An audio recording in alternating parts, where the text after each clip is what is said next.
Hello, this is the luckiest maths teacher in the world. Today we're going to look at the standard deviation of a set of data. Now the standard deviation is a way to measure the spread of the data. Now we already went through one measure of the spread, and that is the range, but this is better than the range. Okay, now the reason for that is you know that the range is just the highest score minus the lowest score of data, whereas the standard deviation takes into account all the data. So basically the standard deviation is a measure of the average distance a score is from the mean. So a data set with a higher standard deviation would be a data set with a lot greater spread. The results were a lot more spread out. Whereas a data set with a low standard deviation, all of the scores would be very close to the mean. So let's look at how we figure it out. Unfortunately, it's not that simple, but if you follow the steps that I'm about to write up, you will be fine. Okay, so there are a few steps to follow here. So what you do is you calculate the mean, then for each of the scores, you take it, subtract the mean, and you square it. You add up all of these, divide by n, and then square root it. So hopefully this will become more clear after we look at an example. So let's say we've got the following data set. We've got 8, 3, 17, 24, 9. Okay, so 5 numbers. So we're going to calculate the standard deviation of these 5 numbers, and that'll give us an indication of how spread out the data is.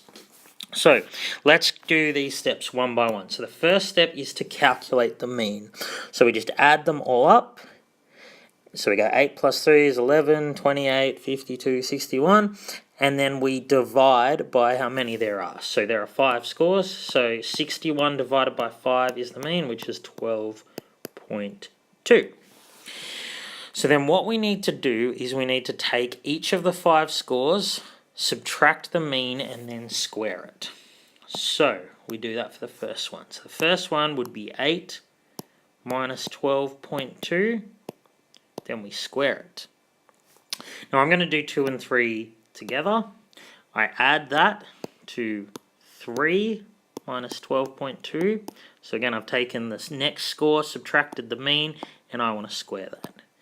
Then 17 minus 12.2 squared plus, and I do this for all of them. Now the reason that I take each score, subtract the mean, and square it, well, firstly, I'm subtracting the mean to figure out the distance each score is from the mean.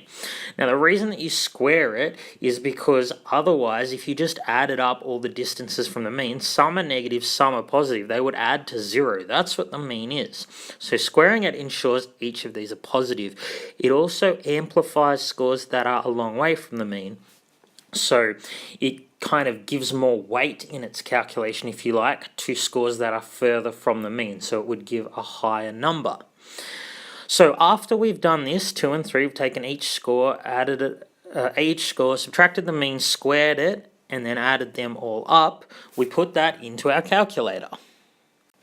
So you don't need to show all your calculations. So you just put it in your calculator one by one. So the first one is 4.2 squared. It's actually minus 4.2 squared, but I don't need to worry about the minus when I'm squaring it.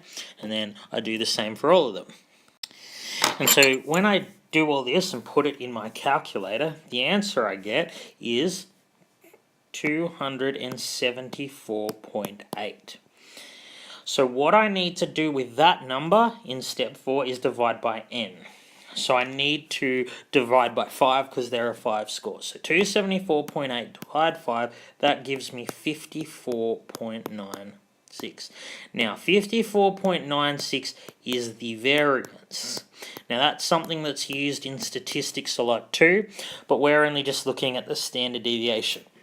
The standard deviation, sorry, that was step 4. The standard deviation is the square root of the variance. So I'm going to do the last step, step 5, which is square root of 54.96. Now the variance, because of the way that we've constructed it, is always positive, because remember you can't square root a negative number, so we don't have to worry about that. If you get a negative number for the variance, you've done something wrong.